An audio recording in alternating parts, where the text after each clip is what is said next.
When we talk about security, our minds almost always jump straight to technology, right? We think about encryption, firewalls, alarms, all the high-tech stuff.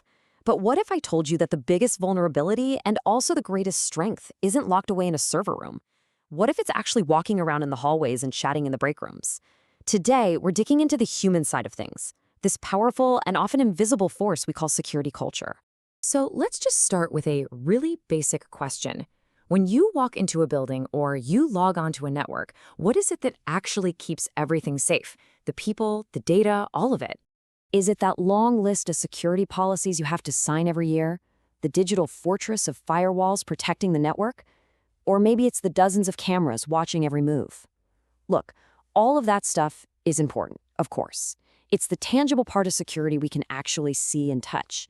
But it's not the whole story, not even close. The real strength, or let's be honest, the real weakness of any security system lies in something much less obvious. It's something that's humming along right underneath all that hardware and all those rulebooks. Because real, lasting security isn't just built with technology. It's built through people. It's built through culture. It all comes down to the shared beliefs, the values, and the day-to-day habits of a group of people. That's what truly decides how secure a place really is. And to really get our heads around this, we're going to use a simple but really powerful model. Think of it like an iceberg. You know how an iceberg has that small, visible tip sticking out of the water? But the real danger, the massive, powerful base, is hidden deep below the surface. We're going to peel back each of these three layers to see what security culture is really all about. Okay, so let's start right at the top with the first and most obvious layer of culture, the physical, observable stuff that's all around us. So, the very top of this iceberg, the tip, is labeled artifacts. This is everything you can see and touch. It's the visible surface of an organization's security. So, formally, artifacts are the visible things that represent the culture.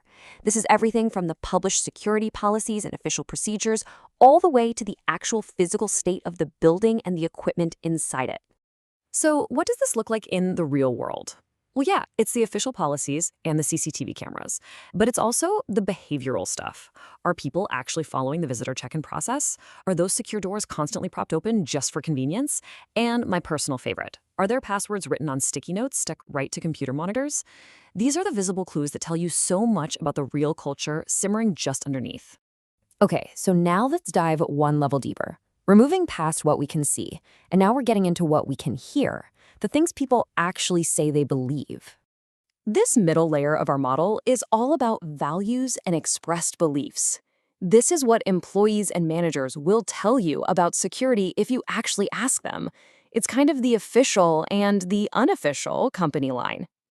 These are the beliefs about security that people are willing to state out loud. You might hear stuff like, "Oh yeah, we take security very seriously here." But the key thing to understand is that there can be a massive gap between the company's official slogans and what people actually think. And the source material just nails this point. This layer isn't about the posters on the wall. It's about what people genuinely believe is important. And that is what drives their reactions to all those visible artifacts we were just talking about. So we have what we can see, and we have what people say. But the real engine of any culture, the part that truly dictates what people do when no one's looking, well, that's the part that no one ever talks about. It's the part that's completely invisible. And this brings us down to the foundation of the iceberg, the deepest, most influential layer of culture that drives everything else, often without anyone even realizing it's happening. At the very bottom of our model, we finally find the deep underlying assumptions. This is that massive hidden base of the iceberg, and it's so deep, as you can see, that it requires some serious investigation just to figure out what's even down there. So what are these things? They are the fundamental, unspoken, and often totally unconscious beliefs that really govern how people act. For example, a deep assumption might be, management doesn't really care about security, they just care about us hitting our targets. What's the result? People will always pick the faster option, even if it's way less secure. Or maybe the assumption is security rules are just obstacles to getting my actual job done. And boom, that's why critical updates don't get installed, because they might slow things down. And here's what's so critical to understand. These assumptions are so powerful because people take them completely for granted. They often don't even know they have them. It's just the way things are. but those unspoken beliefs have a profound influence on everything above them. Okay, so we have these three layers: what we see, what we say, and what we truly, deeply believe. So, why does breaking it down like this even matter? Because it reveals why changing an organization's security posture is so incredibly difficult. And here's the crucial point. Most attempts to improve security, they only focus on the tip of the iceberg.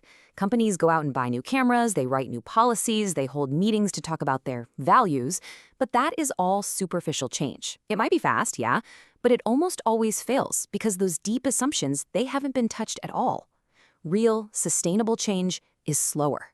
It means you have to dig down, address those invisible beliefs, and truly weave security into the fabric of the entire organization.